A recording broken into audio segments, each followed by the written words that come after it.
नमस्कार दोस्तों, सबसे पहले आज की मार्केट की बात करेंगे तो आज मार्केट साइडवेज ही रहा और करीब 17,205 के लेवल पे बंद होता है।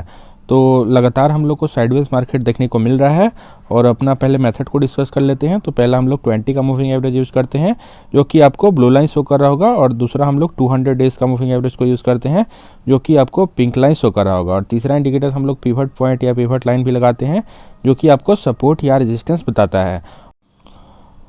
और हम लोग बाई करना कब पसंद करते हैं? जब प्राइस 200 डेज़ के मूविंग एवरेज के करीब में चले, या बेस्ट होता है 200 डेज़ के मूविंग एवरेज के नीचे चले। वैसे सिचुएशन में अगर बाई करते हैं तो बड़ा अप मूव ऊपर की तरफ कैप्चर कर सकते हैं। तो निफ्टी 50 में हम लोग को पिछले 1-1.5 साल में बढ़िया मल्टीबैगर रिटर्न निकाल करके दिया, और उसके बाद प्राइस 200 डेज़ के मूविंग एवरेज से बहुत ही ज़्यादा ऊपर चल रहा था।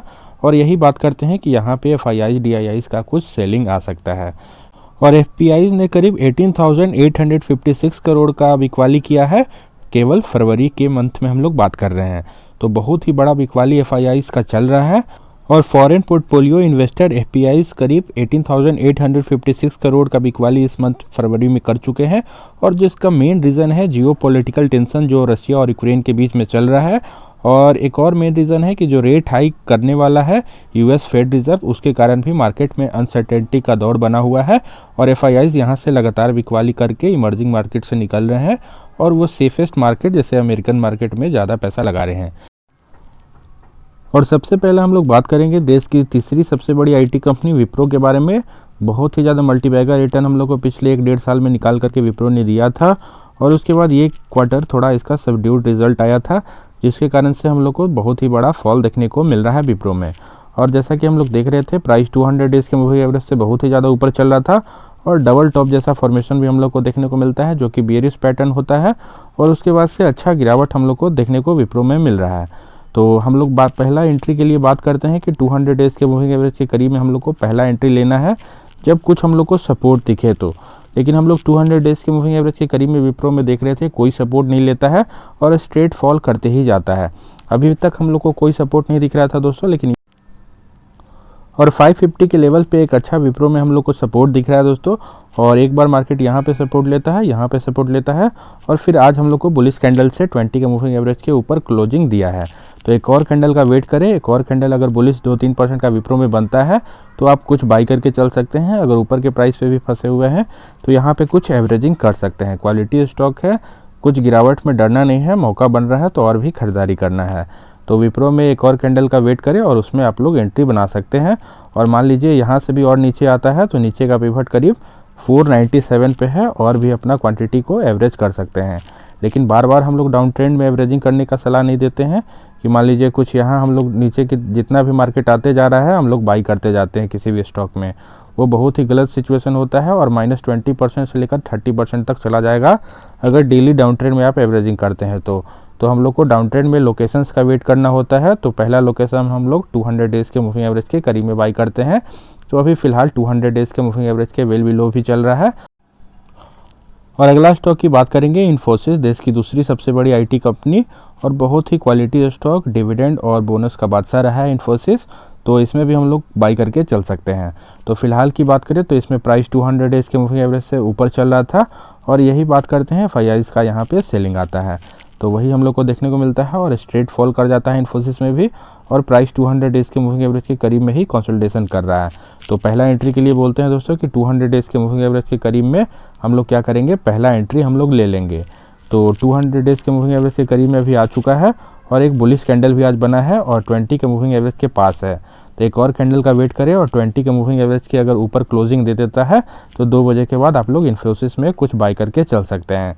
लेकिन ये बहुत ही क्रूशियल है कि एक कैंडल ऊपर और भी बनना चाहिए, तब हम लोग को ऊपर की तरफ मोमेंटम दिखेगा, नहीं तो और भी हम लोग को नीचे की तरफ फॉल देखने को मिलेगा।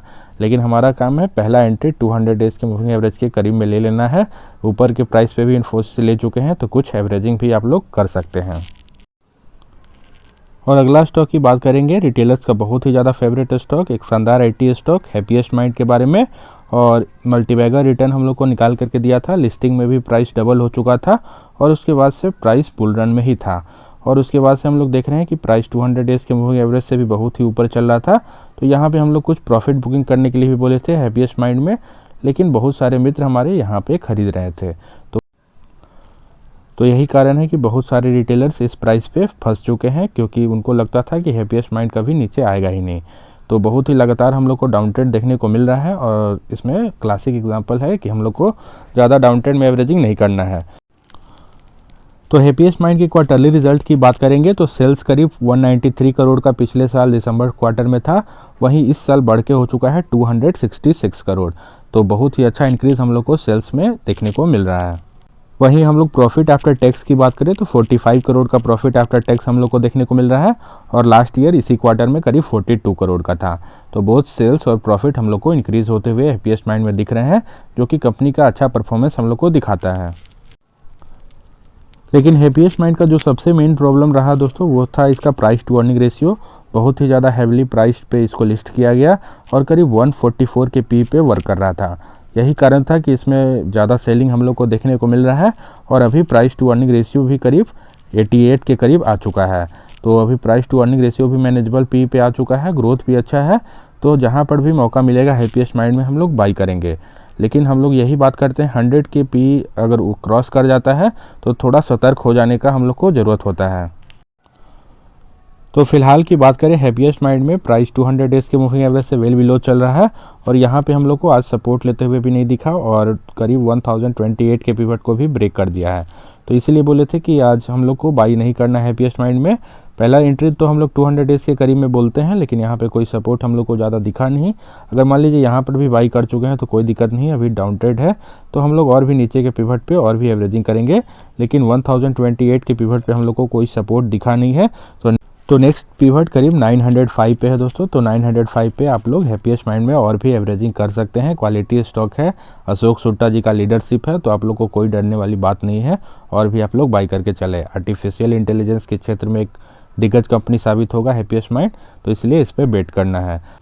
और अगला स्टॉक की बात करेंगे देश का सबसे बड़ा शेयर रिलायंस के बारे में, और वही लेवल जो हम लोग पिछले बार भी बात करते थे रिलायंस में, और यहाँ पे हम लोग को अच्छा खासा सपोर्ट दिख रहा है इस लेवल पे। पिछले बार भी हम लोग इस लेवल पे बाई करने के लिए बोले थे, यहाँ भी बाई करने के लिए बोले थे, तो पीछे भी अगर बाई कर चुके हैं इसी लेवल पे करीब 2300 के लेवल पे, तो फिर से रिलायंस को बाई करने का ज़रूरत नहीं है। लेकिन फ्रेश एंट्री अगर लेना है तो बढ़िया सा ग्रीन कैंडल हम लोग को दिखा है, और कंसोलिडेशन भी दिख रहा है, तो एक और कैंडल ऊपर की तरफ बनते हुए दिखेगा तो रिलायंस में आप लोग एंट्री ले सकते हैं। प्राइस 200 डेज़ के मूविंग एवरेज के करीब में चल रहा है, और यहाँ से भी हमारा एनालिसिस अगर गलत ही साबित हो जाता है तो हम लोग क्या करेंगे, तुरंत से डाउन ट्रेंड में एवरेजिंग नहीं करना है, और नीचे का पिवट दूर वाला पिवट करीब 2157 पे और भी अपना एवरेजिंग करेंगे अगर सपोर्ट लेता है तो। लेकिन फर्स्ट एंट्री के लिए हम लोग बोलते हैं 200 डेज़ के मूविंग एवरेज के करीब में बाई कर लें। तो रिलायंस में अगर ऊपर के भी प्राइस पे फंसे हुए हैं तो यहाँ पे कुछ एवरेजिंग आप लोग कर सकते हैं। देश को चलाता है रिलायंस, तो इससे डरना नहीं है, और ये तो आपके पोर्टफोलियो में ज़रूर से होना चाहिए। और ग्लोबल कंडीशन भी वीक है दोस्तों। नेस्डेक में भी हम लोग को लगातार गिरावट देखने को मिल रहा है, और लास्ट 5 डेज से लगातार नेस्डेक नीचे की तरफ गिर रहा है। तो यही से बात कर रहे हैं कि मॉन 100 में भी ETF जो हम लोग बाई करते हैं उसमें भी थोड़ा सा गिरावट हम लोग को देखने को मिल रहा है। तो जैसा कि नेस्डेक 100 में हम लोग को गिरावट देखने को मिल रहा है, और मॉन 100 ETF भी नेस्डेक में इन्वेस्ट करता है, तो इसी कारण से हम लोग को यहाँ भी गिरावट देखने को मिला, और 4% से अब मॉन 100 ETF में गिरावट देखने को मिल रहा था। तो इसमें भी हम लोग देख रहे थे प्राइस 200 डेज़ के मूविंग एवरेज से ऊपर चल रहा था, और लंबा कंसोलिडेशन के बाद हम लोग को गिरावट देखने को मिल रहा है। इसमें कैंडल स्टिक पैटर्न समझने में थोड़ा आपको दिक्कत होगा दोस्तों, क्योंकि यहाँ पे ट्रैकिंग एरर आता है जीरोधा में, तो आप लोग यूज़ कर सकते हैं investing.com या tradingview.com पे जा करके अच्छा सा चार्ट लगा करके आप लोग देख सकते हैं। तो अभी फ़िलहाल 200 डेज़ के मूविंग एवरेज के करीब में है, तो और भी थोड़ा सा वेट कर सकते हैं, क्योंकि ट्रेंड डाउनवर्ड का है। 20 का मूविंग एवरेज नीचे की तरफ इंक्लाइंड है, और 200 डेज़ के मूविंग एवरेज को क्रॉस कर चुका है, तो और भी मॉन 100 में गिरावट हो सकता है। तो थोड़ा सा हम लोग वेट कर सकते हैं, और नेक्स्ट पिवट तक भी आ सकता है, करीब 96 वाला पिवट पे भी आ सकता है। तो मॉन 100 ETF में अभी तुरंत से बाई ना करें, ना ही एवरेज करें। क्वालिटी है और लॉन्ग टर्म में अच्छा वेल्थ बना करके ही देगा, और पास्ट में भी बहुत ही अच्छा रिटर्न दिया है। तो हम लोग वेट करेंगे 96 के पिवट पे, और भी अपना क्वांटिटी को ऐड ऑन कर सकते हैं। तो होप आप लोग को वीडियो अच्छा लगा होगा दोस्तों। अगर वीडियो अच्छा लगा तो वीडियो को लाइक कर दीजिएगा, चैनल को सब्सक्राइब कर लीजिए, और अपने दोस्तों में शेयर कीजिए। थैंक यू, मिलते हैं नेक्स्ट वीडियो में।